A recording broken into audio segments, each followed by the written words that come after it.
Coach Ridwan Abadi, Bapak Ahmad Prawoto, Ustadz Nur Khalid, dan semua Bapak Ibu hadirin. Ada 4 panggilan Allah yang istimewa. Yang 4 panggilan ini berbeda dengan panggilan-panggilan Allah yang lain. Ketika hari ini mungkin kita diberi kegelisahan oleh Allah, itu tanda kita dicubit Allah, itu juga bagian dari panggilan Allah. Cuma yang kita bahas hari ini, setelah beberapa kali kami safar, kemarin di Gresik, kemudian di Lamongan, juga di Tuban, ada satu tinggalan, satu kenangan yang dari OYC ini, setelah OYC ini hilang. Kemana anak-anak setelah OYC ini hilang?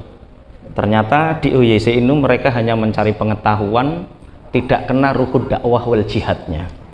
Maka pagi ini kami tarik satu tema 4 panggilan Allah yang istimewa. Yang pertama, panggilan Allah yang paling istimewa adalah azan. Rasulullah Shallallahu Alaihi Wasallam bersabda, "Man sami'al azan walam yakul mithla ma qala al muadzinu, fa innahu yumna'u minas sujudi yaumal qiyamah." Barang siapa mendengar azan, kemudian dia tidak menjawab, tidak mengijabah seperti apa yang diucapkan oleh muadzin, maka sungguh dia besok di hari kiamat dicegah dari sujud ketika orang-orang mukmin bersujud kepada Allah. Bapak Ibu, azan itu ketika ada muadzin, ketika ada Bilal, Allahu Akbar, Allahu Akbar, itu sebenarnya yang memanggil bukan Bilal, bukan Solikin, bukan Faizin, bukan Jawa Prawoto, bukan. Itu yang memanggil sebenarnya adalah Allah Subhanahu wa Ta'ala. Misalkan panjenengan diundang oleh gubernur, kemudian gubernur mengundang panjenengan, dimohon untuk hadir di kantor gubernur jam 10 pagi karena jenengan ajeng diparingi hadiah, akan diberi hadiah 100 juta. Gubernur memanggil kita untuk datang jam 10 di kantor, dikasih hadiah 100 juta. Kira-kira jenengan sampai kantor gubernur jam berapa? Jam 7. Ketorone rapatin duit. 100 juta yang memanggil gubernur, yang mengundang gubernur jam 10 pagi, jam 7 sudah hadir. Karena tahu panggilan itu bermanfaat. Karena akan mendapat 100 juta. Allah memanggil kita. Hayya 'alas shalah. Allah memanggil kita. Datangi sholat, ayo menuju sholat. Siapa yang mendatangi panggilan Allah diberi hadiah hayya 'alal falah. Al-falah itu artinya 3. 1, al-falah itu bermakna keberuntungan. 2, al-falah bermakna kemenangan. 3, al-falah kejayaan atau kekayaan. Berarti barang siapa yang mendatangi panggilan Allah, maka dia akan mendapatkan keberuntungan, kekayaan, dan kejayaan. Allah memanggil kita jam 11:30 lebih 5 menit, memanggil kita, diberi hadiah keberuntungan, kemenangan, kejayaan. Jenengan datang di masjid jam berapa? Loh kok meneng? Mau jam itu 100 juta. Itu tambah nemen Mas Bu. Itu cara dadi santri ini tak ikop Pak sampean. Nggih. Ngapunten. Gubernur itu makhluk manusia yang lemah. 100 juta pun hadiah, mungkin itu uang, bukan uang pribadi. 100 juta itu sesuatu yang kecil. 100 juta itu duit itu bakale ya wis duit. Ini kan OYC toh, 100 juta itu kecil atau besar? Kecil. OYC kok 100 juta kok besar, ya OYC capopo. Kecil. 100 juta itu kecil. Sedangkan al-falah itu abadi. Keberuntungan itu tidak hanya sesuatu yang kita bayangkan kita hari ini beruntung karena seperti tidak. Keberuntungan itu minad dunya ilal jannah. Seseorang yang paling beruntung adalah seorang ketika meninggal dalam keadaan husnul khotimah. Allahumma amin. Al-falah bermakna kemenangan. Kemenangan yang paling utama adalah ketika kita menjaga iman di dalam hati, menjalankan keseharian dalam keadaan muslim dan mukmin. Itu kemenangan yang sejati. Walaupun nanti bonusnya tetap duniawi. Al-falah. Ini panggilan Allah yang pertama, yaitu azan. Makanya dulu ada seorang sahabat, beliau habis jamaah sholat zuhur nilii, bahasanya Jawa, nilii kebun kurma,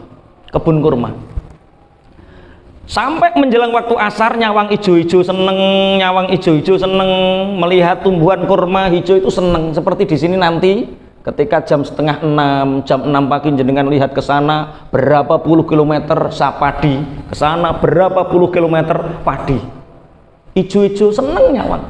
Apa nih wong sing sumpek-sumpek tambah seneng nyawang ijo-ijo. Terus nanti pulang buat status healing Bojonegoro. Masya Allah. Ini sahabat ini Waqilah ibnu Umar, Waqilah Umar bin Khattab. Dua orang sama-sama Umar, entah ini anaknya, entah ini bapaknya. Tapi yang masyhur Sayyidina Umar bin Khattab. Ketika di kebun kurma Madinah ini terdengar suara Bilal azan. Sahabat Umar ini bergegas pulang menuju Masjid Madinah. Tapi apa yang terjadi? Karena jarak antara kebun kurma dengan Masjid Madinah ini agak jauh, maka ketika sampai di Masjid Madinah ternyata jamaah sholat asar sudah dikerjakan. Keliling sahabat Umar, keliling Madinah. Sapa sing gong jamaah sholat asar, ayo jamaah karo aku. Sapa sing gong jamaah sholat asar, ayo jamaah karo aku. Di setiap ketemu orang ditanya, sudah jamaah sholat asar. Seluruh Madinah sudah mengerjakan sholat asar, jamaah. Akhirnya karena penyesalan beliau inilah, ketika sholat maghrib Sayyidina Umar bin Khattab syahadah kepada Rasulullah, ya Rasulullah, aku saksikan atas engkau kebun kurma yang menyebabkan aku meninggalkan jamaah sholat asar, aku infakkan fi sabilillah. Gara-gara meninggalkan jamaah sholat asar satu, kebun kurma diberikan untuk infak fi sabilillah sebagai kafarohnya.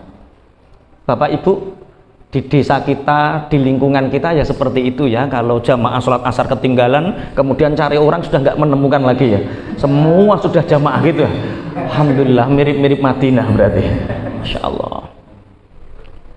Ini yang pertama. Di dalam kitab Minah Husaniyah itu Abdul Wahab Asy-Sya'rani menceritakan ada seseorang yang mulazamah sholat jamaah, selalu memenuhi panggilan Allah. Suatu saat ada sohib, ada temannya datang bertamu habis maghrib sampai isya. Azan sudah dikumandangkan, tamu ini belum pulang. Mau diajak jamaah sholat, dia musafir, jangan-jangan dia sudah jamak takdim. Mau ditinggalkan jamaah sholat sendiri, jangan-jangan ada nek perasaan terjadi suudzon, nggak enak semua. Sedangkan wirai perasaan, zuhud perasaan itu lebih terjaga daripada mulazamah kita. Akhirnya nggak enak. Karena tamu ini tahu tuan rumah gelisah, pamitan. Setelah pamitan, ulama ini datang ke masjid, ternyata di Baghdad masjid jamaah sholat isya sudah selesai dikerjakan. Di perempatan ketemu orang, Kak, wis jamaah sholat isya, sampun Pak Yai. Di warung neng Embong ketemu, Pak, sampun jamaah sholat isya, sampun.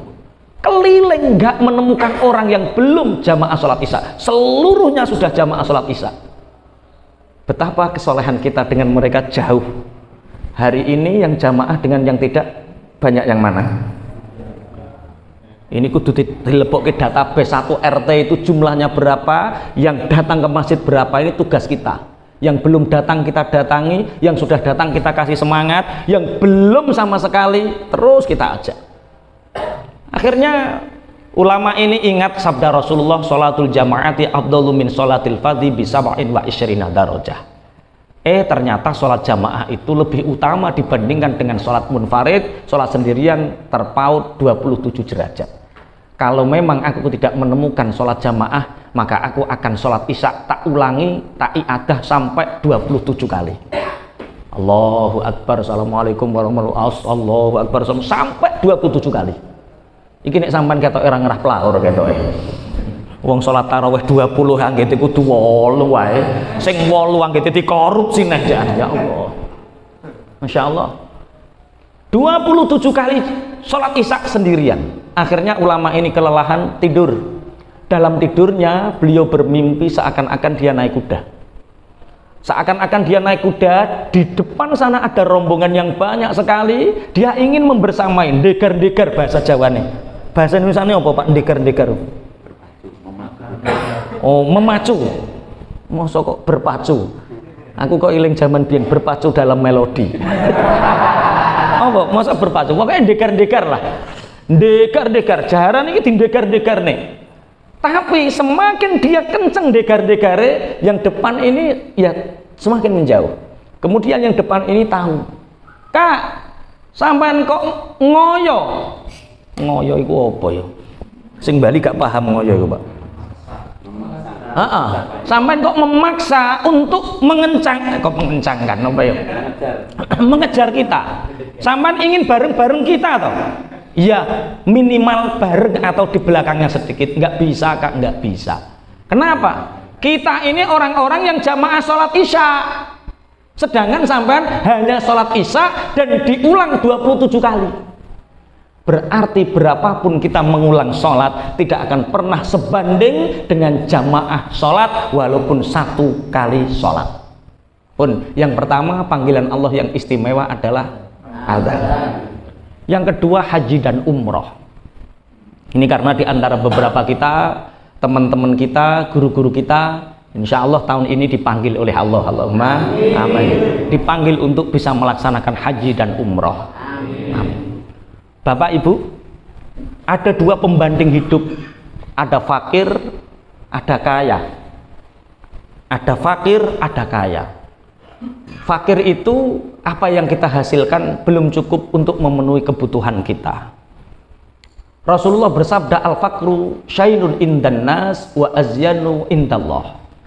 Fakir itu menurut manusia itu celah, tapi itu menjadi penghias bagi Allah.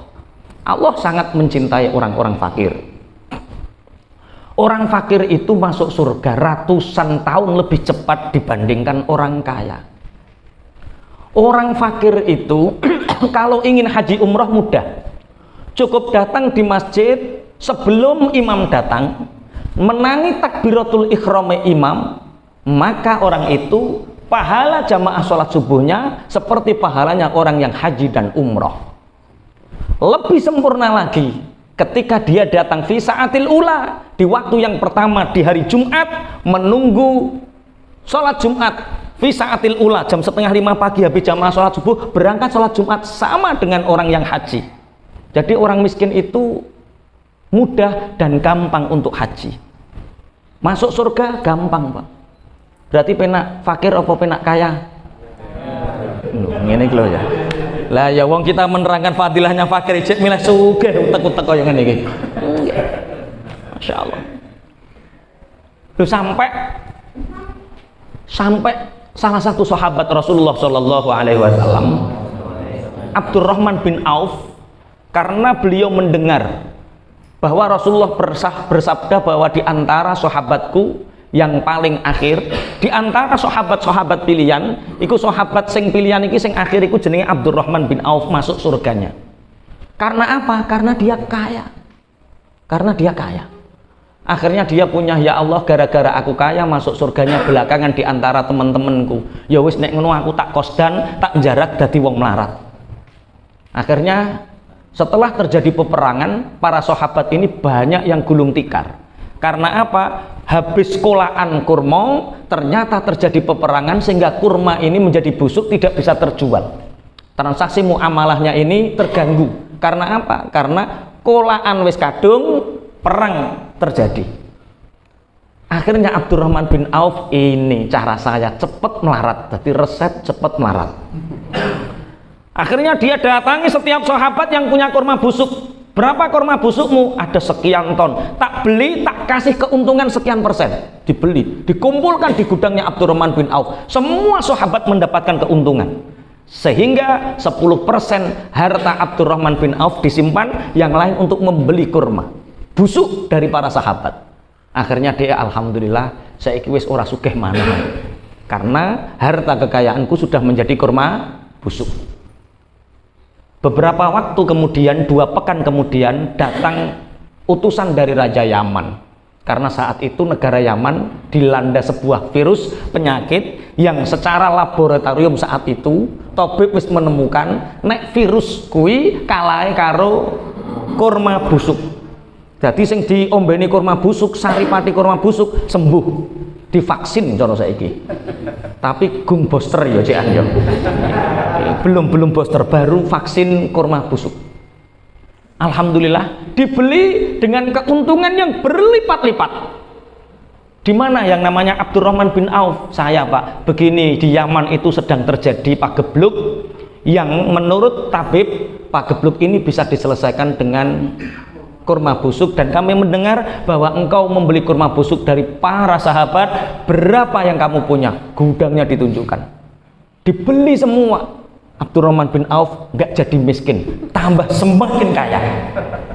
Jadi nek sampean bingung carane pingin sugih, nek Abdurrahman bin Auf bingung carane itu pilihan yang milihkan Allah. Dan yang paling penak iku tatanane Allah.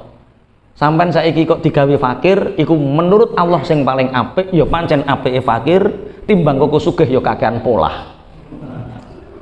Ada orang yang dimampukan kaya hari ini iku berarti sing paling apik sugih manfaati ning nggone wong liya. Dadi masih sugih ora kakean polah.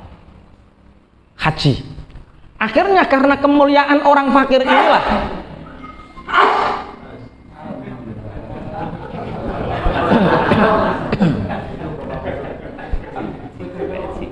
ketika bersin itu ya jangan ditertawakan, didoakan yahdikumullah. Kok kiki iku sunahe sapa sing mbok tiru? Ngono wong gebres kok diguyu. Dalam tekan ndi nek cerita mang. Kalau orang fakir begitu dimuliakan oleh Allah, mudah sekali memanggil orang fakir itu. Bagaimana cara Allah memanggil orang-orang yang dimampukan, orang-orang yang kaya? Maka untuk membandingi kemuliaan orang fakir ini, orang kaya dipanggil oleh Allah melalui haji dan umroh. Makanya orang fakir yang belum bisa berangkat, dia biasa wae. Delok to wong kae sugih-sugih, iku berangkat haji, mu pingin kaya aku derajate ngono. Karena orang kaya ini dipanggil oleh Allah untuk membandingi derajatnya orang-orang fakir. Tak balik nih, penak fakir apa penak sugih? Orang mempan sih anja, orang mempan. Angel ya.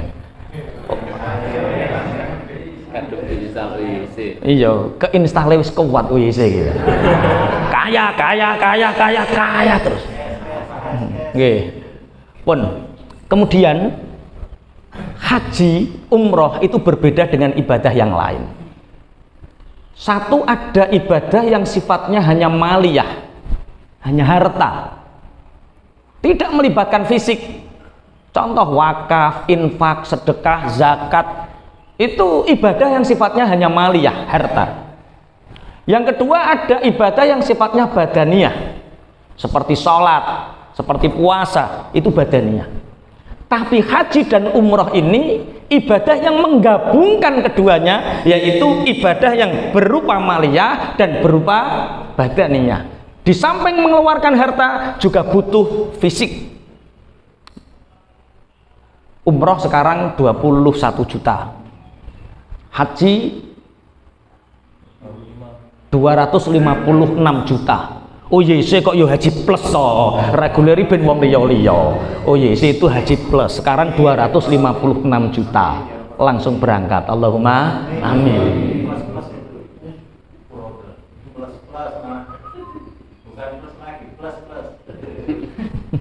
Iki pikirannya mbah teko ndi kok muni plus plus.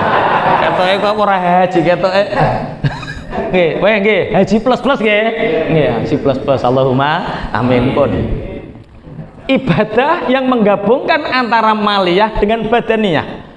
menggabungkan antara harta, sudah mengeluarkan harta, juga fisik. Bojonegoro, Surabaya butuh waktu perjalanan 3 jam.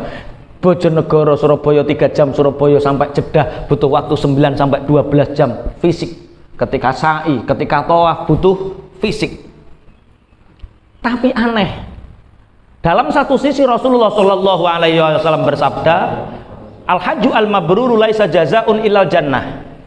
Haji yang mabrur itu tidak ada balasan kecuali surga. Dan para ulama ikhtilaf di antara kemabruran haji ini.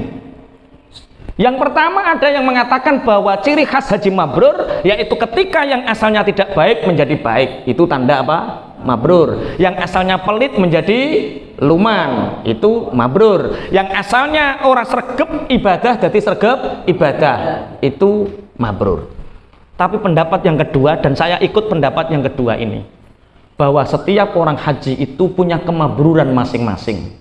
Cuma kadang kemabrurannya itu ditahan oleh Allah, ditangguhkan atau dita'alluqkan oleh Allah. Maka dulu, dan ini semoga ada teman-teman OYC yang punya jalan ini, dulu ada ulama punya keyakinan seperti saya, kalau orang melakukan haji atau umroh, dia diberi jatah mabrurnya. Maka ada seorang ulama yang kaya, hartanya banyak, tapi bukan untuk kepentingan pribadi, kepentingan umat. Ketika di desanya itu ada orang nakal, suka mabuk, didatangi. Mas, nggih Pak Yai, sampan purun haji. Purun Pak Yai, tapi sing digawe apa? Tak kasih biaya Mas, berangkat ya tahun ini. Bener toh Pak Yai? Nggih, iki duit tapi gak tak kasih no sampean. Ya, ayo tak daftarke. Soalnya wong nakal Pak, iku buk daftar haji, duit buk kekne, orang mangkat haji duit entek. Iku mental. Makanya sama Pak ya ikut saya didaftarkan berangkat Pak haji Pak. Sampai rumah setelah haji, orang-orang Masya Allah yang asalnya suka mabuk jadi orang yang nggak pernah mabuk. Orang-orang mengatakan hajinya mabrur, hajinya mabrur. Pak ya ini ayem. Ada yang double nakalnya, judi sama mabuk Pak. Didatangi sama Pak Yai, tak hajikan Mas ya, berangkat. Nggih Pak Yai, berangkat. Pulang itu mabuknya masih, judinya tambah jadi bandar ya. Ciri orang-orang Pak Yai nganggur, Pak Yai nganggur. Wong bar dikajekno tambah parah. Enggak mungkin ditangguhkan oleh Allah kemabrurannya menunggu beberapa bulan ke depan atau beberapa tahun ke depan. Kita tunggu 1 tahun, insya Allah menjadi lebih baik. 1 tahun tambah parah, sawahnya mertua dijual untuk haji. Kok untuk haji? Untuk apa? Judi. Tambah parah Pak Yai, tambah parah. Sapi ini morotuane dijual untuk mabuk. Tambah parah, kata Pak Yai. Tidak, saya yakin suatu saat kemabrurannya akan datang. Setelah beberapa tahun, masyhur di kampung itu ada orang yang ahli iktikaf. Setiap nisful lail dia datang, tidak ada orang yang tahu, karena kemulan sarung sebelum fajar dia pulang. Jamaah sholat subuh, di antara mereka siapa yang jamaah dan siapa yang iktikaf tidak ada yang tahu. Akhirnya Pak Yai penasaran, siapa orang ini, siapa orang ini. Akhirnya Pak Yai itu ndelik sengitan. Apa Pak ndelik sengitan ini Pak? Yo bersembunyi. Makanya saya selalu didampingi Pak Pra karena beliau guru bahasa Indonesia. Sedangkan bahasa Indonesia saya kurang terlalu baik. Ya, Pak Pra itu luar biasa. Anaknya yang pertama namanya Semilir Angin. Semilir Angin, panggilannya Seyan. Yang kedua Nan Jernih, Masya Allah. Saya kalau punya anak perempuan dikasih nama Pak Pra Embun Semesta. Wah, tapi belum terkabul sampai hari ini. Masih laki-laki terus, coba terus. Akhirnya Pak Yai ini sengitan bersembunyi. Siapa orang ini? Ditunggu ketika tahajud nangis, sujud nangis, sampai menjelang fajar. Orang ini mau keluar, dirangkul sama Pak Yai, kemudian dinyalakan api di wajahnya. Ternyata orang ini adalah orang yang berjudi dan mabuk. Dirangkul sama Pak Yai, ya Allah nak, mabrur hajimu, menunggu beberapa puluh tahun. Makanya kalau ada orang yang hari ini berangkat haji tapi pangapunten masih suka maksiat, tolong jangan dihina, mungkin masih ditangguhkan mabrurnya. Bahkan ada orang yang beberapa bulan sebelum kematiannya baru mabrur Pak. Ada orang seumur-umur itu pelitnya minta ampun, Pak. Haji 3 kali, tapi tangga kanan kiri masih miskin, Pak. Saking pelitnya. Akhirnya suatu saat beberapa bulan, Pak Haji ini luman karo wong-wong, sampai kaget wong sak kampung, kadingaren yo Pak Haji kok luman. Padahal biasanya medit. Ternyata setelah luman baru 3 bulan meninggal dunia. Kemabruran hajinya menunggu 3 bulan sebelum kematiannya. Maka kita yakini bahwa haji umroh itu adalah panggilan Allah. Yang dipanggil oleh Allah ini kemabrurannya kapan itu tinggal menunggu waktu. Pun Allahumma sholli ala Muhammad. Tapi sebaik-baiknya ibadah haji, Allah juga berfirman, faman faradha fihinnal hajja fala rafatha wala fusuqa wala jidala fil hajj.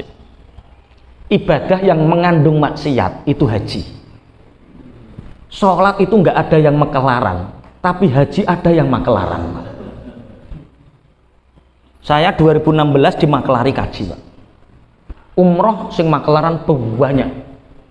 Di sini ada yang makelaran haji dan umroh. Oh, ada. Sholat biru ojo calo kok. Biru ngono lho, ojo calo. Yo mirip sih, Pak, ya. Mirip antara biru dengan calo itu mirip. Ya. Kemudian sholat itu nggak ada maksiat. Puasa itu langsung hubungan dia dengan Allah, rahasia dia dengan Allah itu puasa. Tapi haji ini ibadah yang di situ kita diuji dengan berbagai kemungkaran dan berbagai kemaksiatan. Saya punya teman kiai, orang Jepara. Dia itu senengannya makelaran umroh. Yo makelaran kayu, yo makelaran, pokoknya senengannya makelaran. Suatu saat karena pekerjaannya yaitu suka seneng ngajar ngaji, pagi ngaji, malam ngaji, ngajar-ngajar umatnya untuk ngaji. Suatu saat dia itu azam ketika dia berangkat haji, ya Allah, aku ingin mencium Hajar Aswad, aku ingin meniru apa yang dilakukan oleh Rasulullah dan para sahabat, yaitu untuk mencium Hajar Aswad. Lagi kerentek tok neng atine, langsung dibukakan jalan sama Allah. Langsung jalan itu terbuka. Hajar Aswad, Hajar Aswad, Hajar Aswad. Dia pikir, ya Allah, orang itu kalau sudah dicintai Allah, lagi kerentek wis terkabul. Jalan menuju Hajar Aswad dibuka, mencium, nangis dia. Ya Allah, ini barokahnya, fadilahnya ngajar ngaji. Ya Allah, dimudahkan bisa mencium Hajar Aswad dengan begitu mudahnya. Setelah mencium Hajar Aswad nangis, dadak dirangkul karo wong papat ki, Pak. Dirangkul, dideweke, bareng dideweke dadak ditagih, Pak. 400 real. Ya Allah, aku dicaloni. Di depan Ka'bah sekalipun itu sudah ada calo, Pak. Calo ngambung Hajar Aswad, itu ada mungkarot. Memang haji itu ibadah yang di situ mengandung maksiat. Sampan belum tahu rasanya wukuf, sampan belum tahu rasanya tawaf, Pak. Saya punya temen cerita, dia kalau tawaf nggak mau di bawah. Sampai hari ini kalau dia melaksanakan tawaf, dia sukanya di lantai 2 sama orang-orang difabel, sama orang-orang tua dan sepuh. Tak tanya kenapa Mas Sampan kalau tawaf nggak mau di bawah. Aku traumai. Trauma kena opo? Aku ngerti nek bojoku elek iku wayah haji. Lho kok iso iya? Tak kira bojoku wis wahyu, Pak. Karena kita ketika kesana nanti mazhab kita beda. Kita intiqalul mazhab pakai mazhab Hanafi. Jadi nyentuh suami istri itu nggak batal. Sebenarnya nggak syahwat. Jadi ketika tawaf kan gandengan saking wedi ilang bojone. Subhanallah, alhamdulillah, la ilaha illallah, subhanallah, alhamdulillah. Gandengi bojone rapet, Pak. Gak kroso. Ucul sedelok ngerangkul neh, Pak. Ucul sedelok dicewekel, Pak. La ilaha illallah, subhanallah, la ilaha illallah, subhanallah, alhamdulillah, la ilaha. Pewarang dicewekeli, Pak. Diplengake, jebule dudu bojone, Pak. Sing dicekel iki wong Turki wayu. Ki cara sampeyan sing nyekeli sampeyan sing mbok cekeli wong Turki wayu ki mbok lepas apa mbok sawang terus?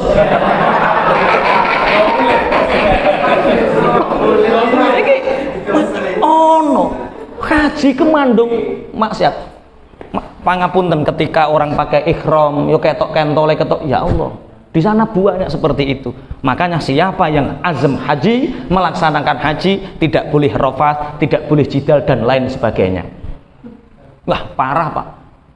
Masalah rafat, masalah itu belum berangkat haji sudah masalah Pak. Yo saya pernah didatangi orang. Yi, abahin jenengan mboten kepingin berangkat cepet. Yo pingin. Ngene yi nek wong liya-liya ku 15 juta yi, nek sampean 3 juta. Lho, urung mangkat wis ana maksiat, Pak. Ayo 3 juta langsung berangkat dengan menunggu 3 tahun. Milih ndi sampean? Ketika kita niat ibadah, jangan masukkan ibadah ini di dalamnya ada kemaksiatan. Dan ibadah sing mengandung maksiat itu apa? Haji, mulane sing hati-hati.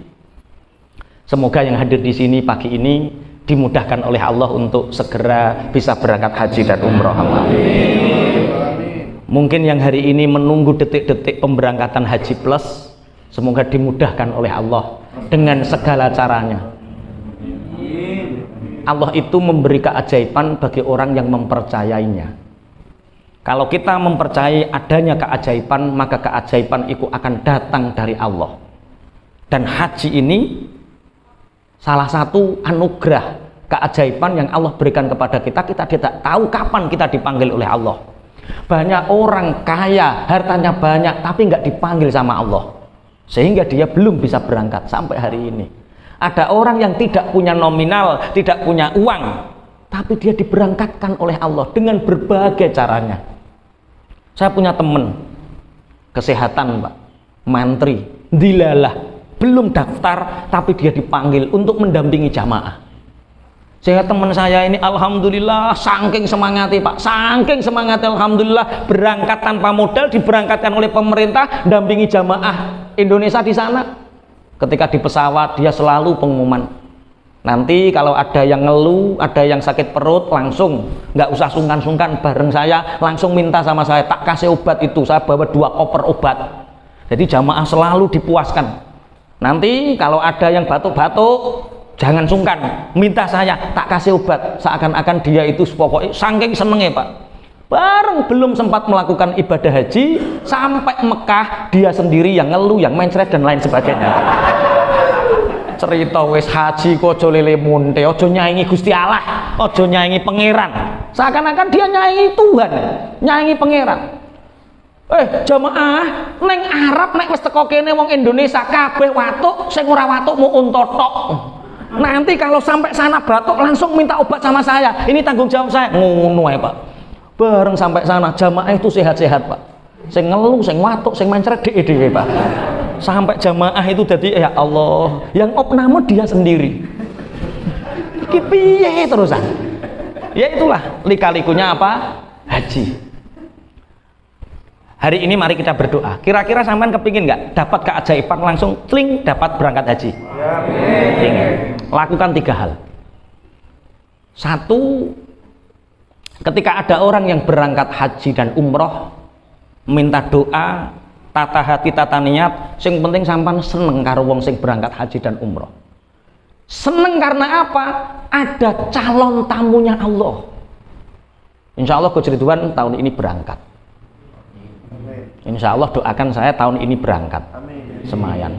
Ustadz Nurholik tahun ini insya Allah berangkat. Banyak yang berangkat tahun ini dari teman-teman, insya Allah. Karena OYC hajinya ya plus ya. Tapi yang bisa reguler juga nggak apa-apa, itu baik selama kita memenuhi panggilan Allah. Teman-teman yang saya dampingi di sini, teman-teman SBC yang saya dampingi di sini, yang saya bersamai sampai hari ini, itu yang utama adalah menyempurnakan keislaman kita. Kalau sudah punya omset cukup, karena kewajiban haji menurut ulama fikih mazhab Syafi'i, kapan kita diwajibkan haji? Ketika kita mempunyai aset 3 kali lipat dari pemberangkatan haji. Misalkan 25 juta, daftar haji hari ini 25 juta, kita memiliki aset 3 kali lipat aset itu daripada biaya haji, maka kita sudah wajib menyempurnakan keislaman kita, jangan ditunda.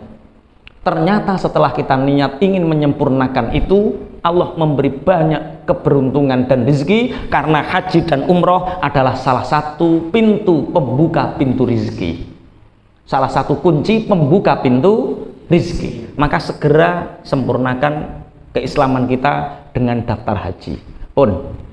Senang ketika ada orang yang dipanggil Allah. Yang kedua, bersedekah. Tapi sedekahnya tidak di lingkungan kita. Sedekahnya itu di Mekah Madinah.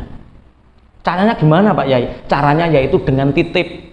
Ada anak, ada temen, sahabat, kerabat mau berangkat haji umroh, titipi duit, gak usah akeh-akeh 300.000 gak popo, 500.000 gak popo, 1.000 gak popo, semampu kita. Peseni, Mas, saya titip uang, tapi bukan untuk jenengan. Lah kangge sapa? Kangge wong sok ketika sampean di Mekah.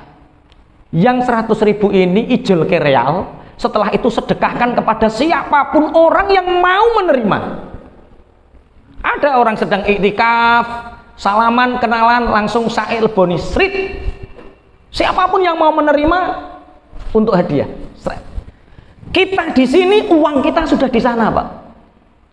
Kita masih di sini, uang kita di sana. Uang kita ini manggil kita terus. Misalnya sing titip iki jenenge Siti, Pak. Wah, dipanggil Siti, Siti, Siti, kesini Siti, Siti, manggil terusin uangnya, Pak. Energinya itu ke sana terus, Pak. Akhirnya bojone Siti mergawe gak iso leren oleh penggawean terus. Bojone kaget kene apa ya saiki kok luwan caro jebule duit 100.000 ku nyeluki Siti. Lah terus yang 100.000, nanti ketika sampai di Madinah, di kota Munawwaroh yang diterangi ini, 100.000 ijol ke real, sedekahkan siapapun orang yang mau menerima di sana. Kita masih di sini, uang kita di sana. Sudah pernah melakukan seperti itu? Belum. Wah, cocok iki kan sedeloknya saking mau mangkat haji ya. Tapi ojo titip aku, ngerepoti aku ndak nduk. Titipno sing liya, Coach Ridwan to sapa terserah, ojo titipno aku ndak ngerepoti. Soalnya Pak Pra wis mulai titip apene iki. Nah, sebelum itu dilakukan tak cut dulu. Satu, seneng ketika ada calon tamunya Allah. Yang kedua, sedekah di Makkah Madinah. Yang ketiga, selinglah bersolawat atas Nabi. Ketika Rasulullah rindu kepada kita, itu Allah akan mentakdirkan kita untuk mendatangi tempat yang mulia Al-Haramain Mekah Madinah. Maka sering-seringlah bersolawat atas Nabi. Pagi ini kami mohon doa, kita baca talbiyah bersama-sama. Talbiyah ini, solawat talbiyah ini dilakukan oleh para salafus saleh untuk berdoa, di mana yang melakukan solawat ini dimudahkan untuk bisa berhaji dan umroh. Nanti setelah kita bersolawat tak kasih artinya solawat itu seperti ini. Kemudian yang melakukan perjalanan haji insya Allah dimudahkan oleh Allah. Al-Fatihah.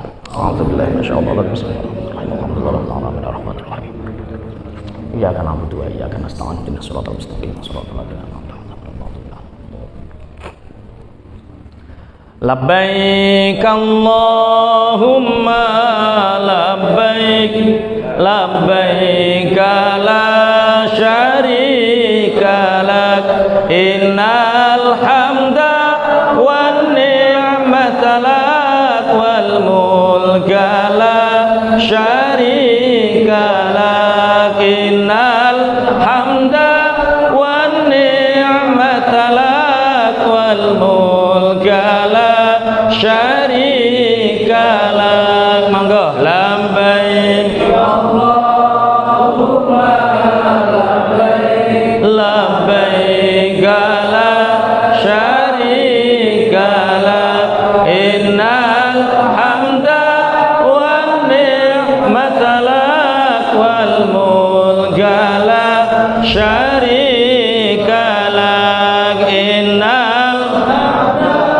wan ni'mata lak wal mulka la syarika lak. Ya Rabb Zamzam wal maqam warzuqni wal baitil haram salli ala khairil anam wal ali was sahbil kiram salli ala khairil anam wal ali was sahbil kiram. Labbaik Allahumma labbaik labbaik la syarika lak innal hamda wan ni'mata lak wal mulka la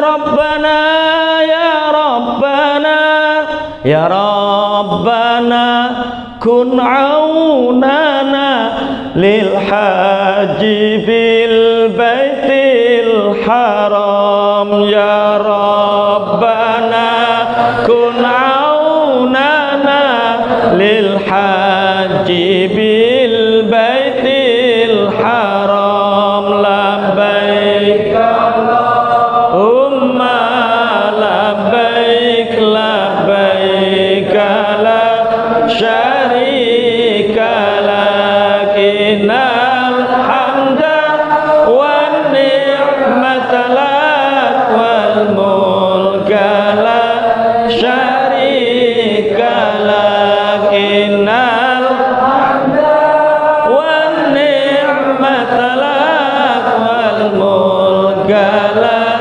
syarika lak ya rabbi bil baitil atiq sahil lana husna tariq waj'al lana khairar rafiq hatta nahujja bis salam waj'al lana khairar rafiq hatta nahujja bis salam labbaik Allahumma labbaik labbaik la syarika lak innal hamda wan ni'mata lak wal mulka la syarika lak innal hamda wan ni'mata lak wal mulka la syarika ya rabbi salli wa sallim ala nabi khairil anam zurna Makkah wa ila Zamzam Muhammad alaihi salam zurna Makkah wa ila Zamzam Muhammad alaihi salam labbaik Allahumma labbaik labbaik la syarika lak innal hamda wan ni'mata lak wal mulka la syarika lak innal hamda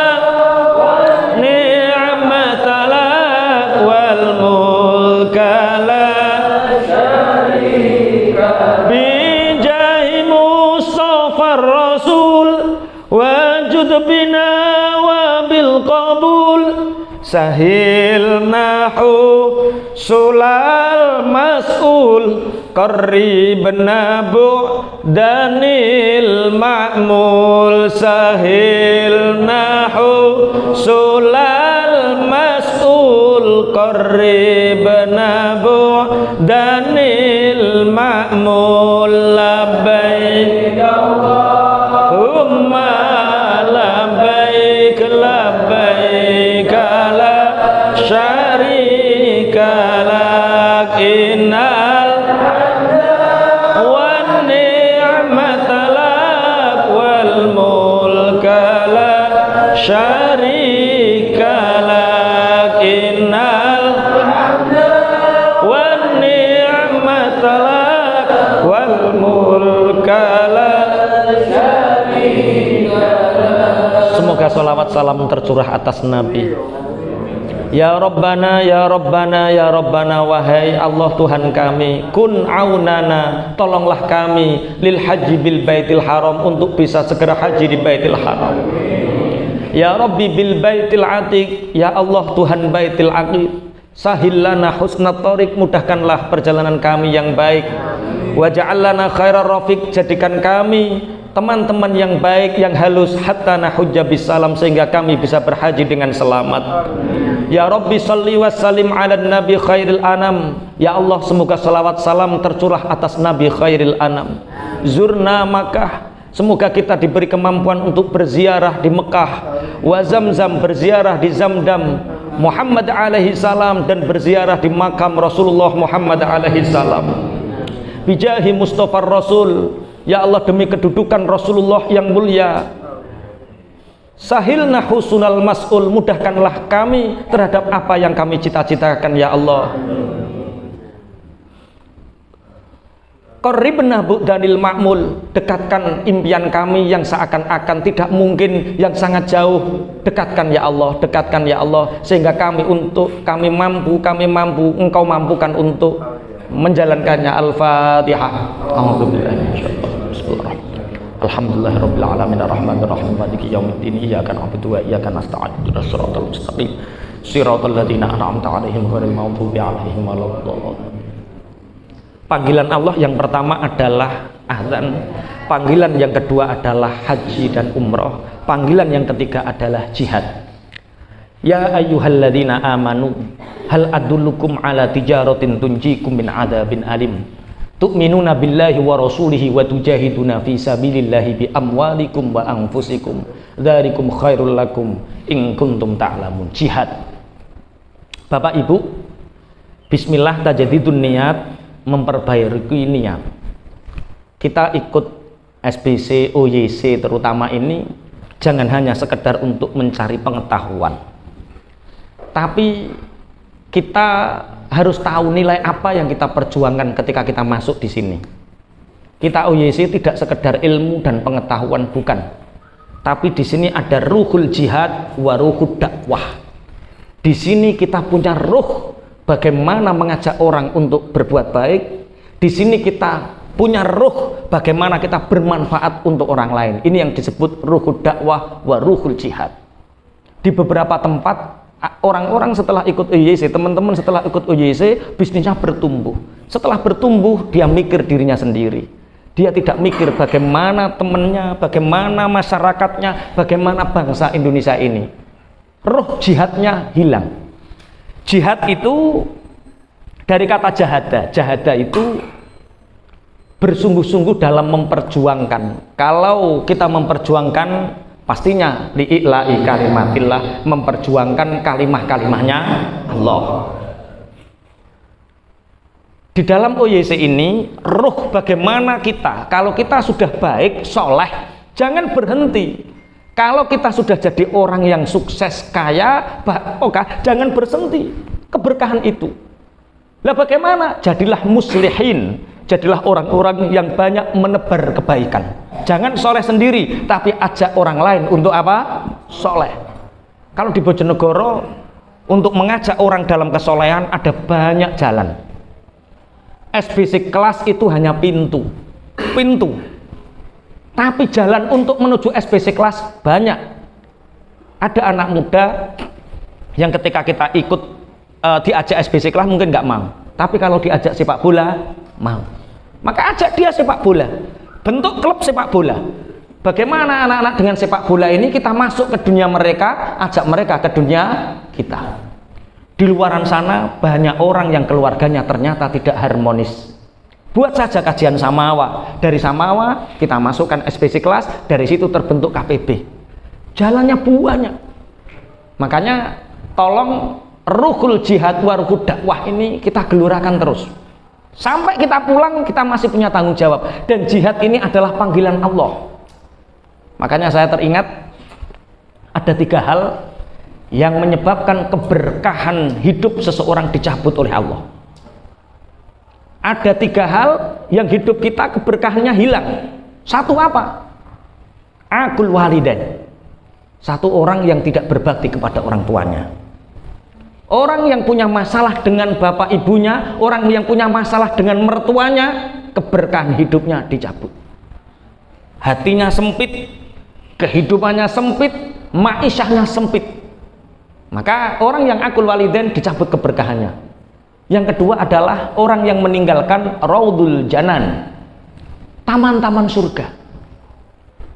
Ketika Rasulullah SAW dawuh kepada para sahabat, ketika kalian melewati raudatul janan, maka segera mampir, segera duduk di taman surga itu.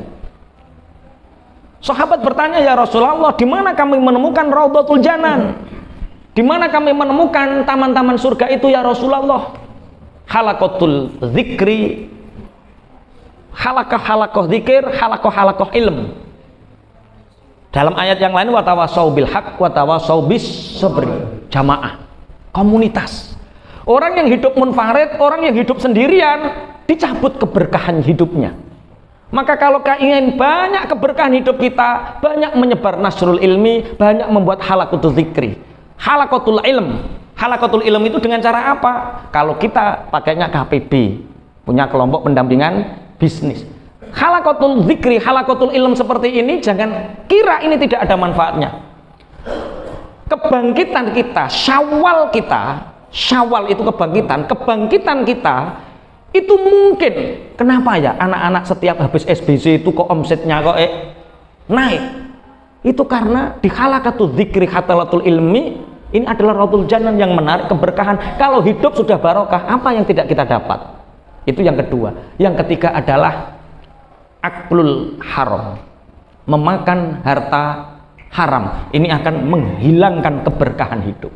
Makanya sekali lagi kami mengajak OYC jangan hanya sekedar berhenti Anda kemudian sukses perusahaannya, tapi Anda tidak lupa terhadap panggilan Allah, yaitu jihad. Berjuang bagaimana mengajak orang lain terlibat dalam kebaikan kita. Jihad. Yang terakhir, jam berapa Pak? Pas 6 kurang seperempat nih, dibatasi nanti sarapan. Yang terakhir panggilan Allah, yang terakhir adalah kematian. Yang pertama azan, yang kedua haji umroh, yang ketiga adalah jihad, yang keempat adalah kematian. Kematian itu satu keniscayaan. Makanya pondok ini menghadap ke sana, itu kuburan. Jadi kalau pengusaha datang ke sana, plek di sini otak ini langsung ada kuburan. Kita boleh ngomset besar di dunia, tapi jangan lupa omset akhirat. Saya itu nggambar rumah. Insya Allah mulai dibangun beberapa hari ke depan. Yang tak suruh minta gambar itu Pak Pra. Dimintakan sama arsitek Nganjuk.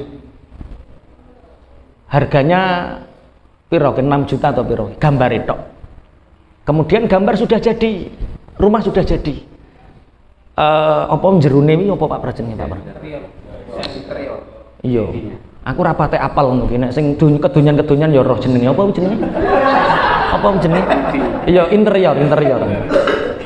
Soalnya orang sering menyebut itu berarti dia itu nyenengi, Pak. Orang mudah menyebutkan berarti dia cinta. Aku sampai gak roh jenenge, perkara gak neng. Kalau kita ingin jadi wali, mudah. Satu, kalau ingin jadi wali, ojo ngerebuk dunya, ojo ngerebuk duit, langsung jadi wali.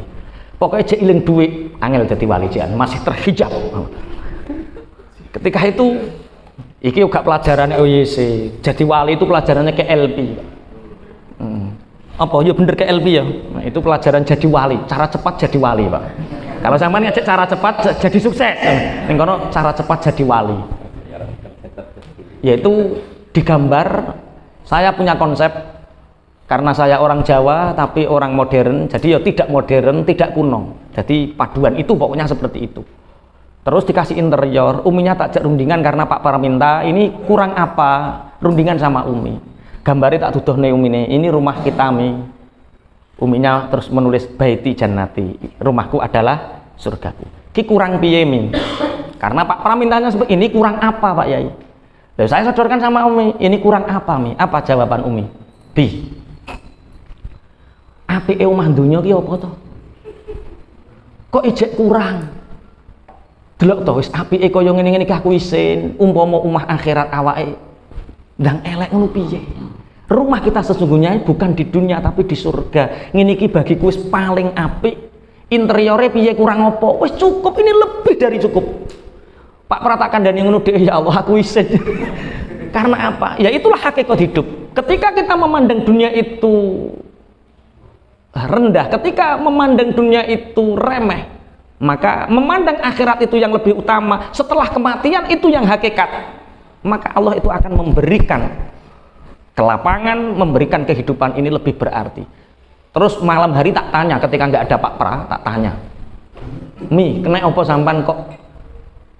Karena arsitek ini mengatakan bahwa klien yang tidak pernah minta, ya hanya saya bayari tapi mau jaluk Pak. Kata umumnya begini, orang yang memudahkan urusan orang lain itu urusannya dimudahkan sama Allah.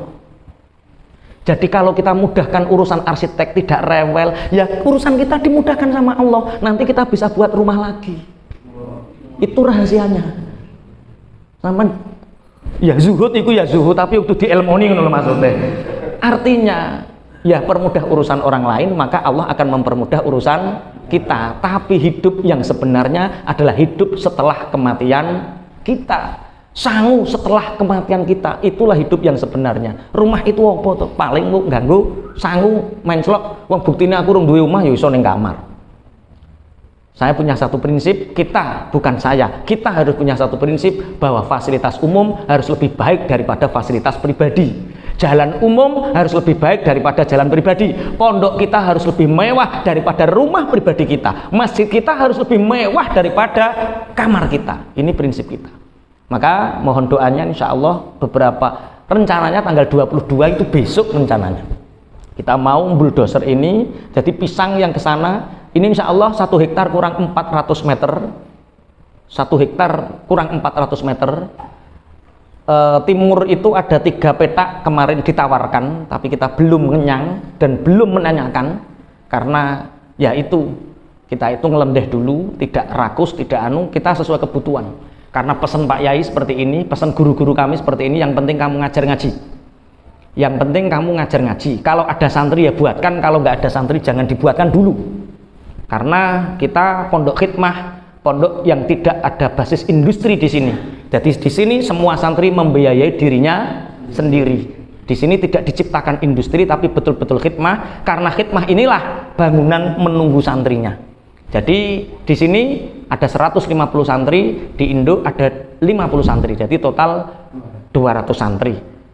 Bisa dibayangkan tahun depan ini yang daftar inden itu insya Allah sekitar 150 sampai 200 santri. Tempatnya mana, gedungnya mana? Ya belum ada. Wong baru daftar kok. Kan baru daftar, anaknya belum datang. Kalau anaknya datang, insya Allah gedungnya sudah ada. Kok cerituan ketika datang ke sini baru ada sawah. Kang Aldi baru ada sawah, baru kita beli, dibebaskan sama teman-teman SPC. Kemudian Mas Milal sepone Kang Aldi, Coach Ridwan sepone. Oh Mas Joko ya, wong papat. Ini santrinya tahun depan di sini sudah ditempati 25 santri Coach. Loh, lah bangunannya belum ada. Ya belum, wong anaknya baru daftar. Nanti kalau anaknya datang ke sini berarti bangunannya sudah ada, sudah jadi. Nah kita insya Allah bangun masjid untuk kebutuhan 600 santri karena kalau sesuai ilmu duniawi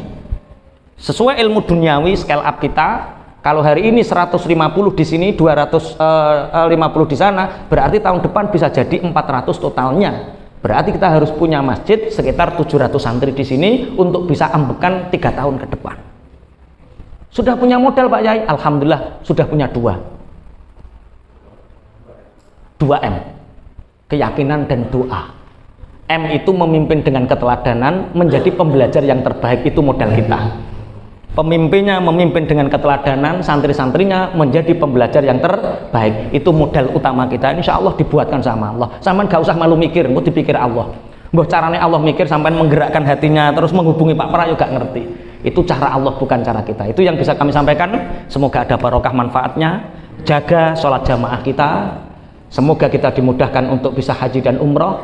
Kemudian kita niatkan untuk berjihad fisabilillah. Yang keempat, ketika kita menuai kematian kita, semoga kematian kita dalam keadaan husnul khotimah.